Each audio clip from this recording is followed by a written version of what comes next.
ಇನ್ನು ಪಶ್ಚಿಮ ಘಟ್ಟ ಮತ್ತು ಬೆಳಗಾವಿ ಜಿಲ್ಲೆಯಲ್ಲಿ ನಿರಂತರವಾಗಿ ಮಳೆಯಾಗ್ತಾ ಇದೆ. ಇಂದು ಕೂಡ ಬೆಳಗಾವಿ ಜಿಲ್ಲೆ ಪ್ರವಾಸದಲ್ಲಿದ್ದಾರೆ ಸಿಎಂ ಡಿಕೆಶಿ.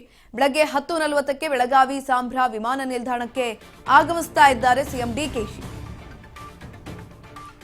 ಪಶ್ಚಿಮ ಘಟ್ಟ ಮತ್ತು ಬೆಳಗಾವಿ ಜಿಲ್ಲೆಯಲ್ಲಿ ಧಾರಾಕಾರವಾಗಿ ಮಳೆಯಾಗ್ತಾ ಇದೆ. ಬೆಳಗ್ಗೆ 10:40ಕ್ಕೆ ಬೆಳಗಾವಿ ಸಾಂಬ್ರಾ ವಿಮಾನ ನಿಲ್ದಾಣಕ್ಕೆ ಆಗಮಿಸ್ತಾ ಇದ್ದಾರೆ. ಬೆಳಗಾವಿಯಲ್ಲಿ ಇಂದು ವಿವಿಧ ಇಲಾಖೆಗಳ ಪ್ರಗತಿ ಪರಿಶೀಲನಾ ಸಭೆ ಕೂಡ ಇದೆ. ನೆರೆ ಬರ ಪರಿಸ್ಥಿತಿ ಬಗ್ಗೆ ಸಮಾಲೋಚನೆಯನ್ನ ನಡೆಸಲಿದ್ದಾರೆ ಸಿಎಂ ಡಿಕೆಶಿ. ಸಭೆ ಬಳಿಕ ಬೆಳಗಾವಿಯಲ್ಲಿ ವಾಸ್ತವ್ಯವನ್ನ ಕೂಡ ಹೂಡಲಿದ್ದಾರೆ. ಬರ ನೆರೆ ಪರಿಸ್ಥಿತಿಗಳ ಅವಲೋಕನ ಮಾಡಲಿದ್ದಾರೆ ಸಿಎಂ ಡಿಕೆಶಿ.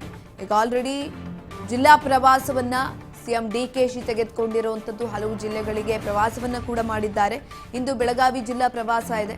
ಬೆಳಗ್ಗೆ 10:40ಕ್ಕೆ ಬೆಳಗಾವಿ ಸಾಂಬ್ರಾ ವಿಮಾನ ನಿಲ್ದಾಣಕ್ಕೆ ಹೋಗ್ತಾರೆ. ಬೆಳಗಾವಿಯಲ್ಲಿ ವಿವಿಧ ಇಲಾಖೆಗಳ ಪ್ರಗತಿ ಪರಿಶೀಲನಾ ಸಭೆಯನ್ನ ಕೂಡ ಮಾಡ್ತಾರೆ. ತದನಂತರ ಅಲ್ಲಿ ಬರದ ಪರಿಸ್ಥಿತಿ ಇದೆಯಾ, ಏನು, ಜಲಾಶಯಗಳ ನೀರಿನ ಮಟ್ಟ ಯಾವ ರೀತಿಯಾಗಿದೆ, ರೈತರಿಗೆ ಎಷ್ಟು ನೀರು ಬೇಕಾಗುತ್ತೆ, ಇದೆಲ್ಲವನ್ನ ಕೂಡ ತಿಳಿದುಕೊಳ್ಳುವಂತಹ ಪ್ರಯತ್ನವನ್ನ ಡಿಕೆಶಿ ಮಾಡ್ತಾ ಇರುವಂಥದ್ದು. ಯಾಕಂತ ಅಂದ್ರೆ ಎಲ್ಲಾ ಜಿಲ್ಲೆಗಳಲ್ಲೂ ಕೂಡ ರೈತರು ಒಂದು ಆಗ್ರಹವನ್ನು ಮಾಡ್ತಾ ಇದ್ರು.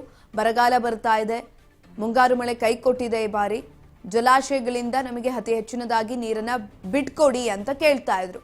ಹಾಗಾಗಿ ಬರಗಾಲ ಇದೆಯಾ ಇಲ್ವಾ, ಆ ಜಿಲ್ಲೆಗಳ ಪರಿಸ್ಥಿತಿ ಯಾವ ರೀತಿಯಾಗಿದೆ, ಏನೇನ್ ಆಗ್ತಾ ಇದೆ ಅನ್ನುವ ಕುರಿತಾಗಿ ಸಿಎಂ ಡಿಕೆಶಿ ಇದೀಗ ಜಿಲ್ಲಾ ಪ್ರವಾಸವನ್ನ ಕೈಗೊಂಡಿರುವಂಥದ್ದು.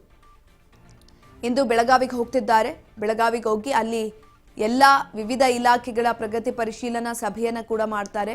ಆ ಸಭೆಯಲ್ಲಿ ಮಾಹಿತಿಯನ್ನ ತಿಳಿದುಕೊಳ್ಳುವಂಥದ್ದು, ಕೆಲವೊಂದಷ್ಟು ಜಲಾಶಯಗಳ ಒಳಹರಿವು ಎಷ್ಟಿದೆ, ಇದೆಲ್ಲದರ ಮಾಹಿತಿಯನ್ನ ಕಲೆಕ್ಟ್ ಮಾಡ್ತಾರೆ. ಜೊತೆಯಲ್ಲಿ ಈಗ ಆಲ್ರೆಡಿ ಸಿಎಂ ಡಿಕೆಶಿನೇ ಹೇಳಿರೋ ಪ್ರಕಾರ ಎಲ್ಲೆಲ್ಲಿ ಬರ ಇದೆ, ಬರಗಾಲ ಬರುವ ಪರಿಸ್ಥಿತಿ ಇದೆ, ಆ ಎಲ್ಲ ಪ್ರದೇಶಗಳನ್ನ ಪಟ್ಟಿ ಮಾಡಿಕೊಂಡು ಆ ಪ್ರದೇಶಗಳಿಗೆ ಹೆಚ್ಚಿನ ಒತ್ತನ್ನು ಕೊಡುವಂತ ಆಲೋಚನೆಯಲ್ಲಿ ಇರುವಂಥದ್ದು.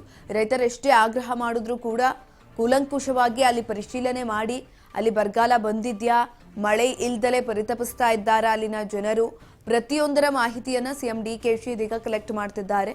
ಕಲೆಕ್ಟ್ ಮಾಡಿದ ಬಳಿಕ ಕೂಲಂಕುಷವಾಗಿ ಎಲ್ಲವನ್ನ ಪರಿಶೀಲನೆ ಮಾಡಿದ ಬಳಿಕ ಅದು ಬರಪೀಡಿತ ಪ್ರದೇಶ ಅಂತ ಘೋಷಣೆ ಮಾಡುವಂಥದ್ದು. ಅಲ್ಲಿವರೆಗೂ ಕೂಡ ಅದನ್ನ ಬರಪೀಡಿತ ಪ್ರದೇಶ ಅಂತ ಘೋಷಣೆ ಮಾಡೋದಿಲ್ಲ.